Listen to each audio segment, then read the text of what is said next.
trying out the follow me function. It's really hard to actually pay attention to the remote, but luckily in the follow me function it takes hand signs anyway. That seems to work really well. I might as well put the remote down because it's useless. I'm not using it. It's just too hard to concentrate on. So she's following me and she's missing the house, and so she's very she's paying attention to following me without hitting anything. And her battery was almost dead.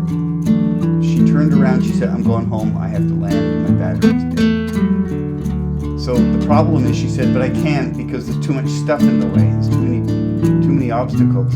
So I said, "Oh, okay, I'll have to help you, but the only real way to land in the grass is basically this way. Turn it upside down and it quits." Oh, done. It's up there.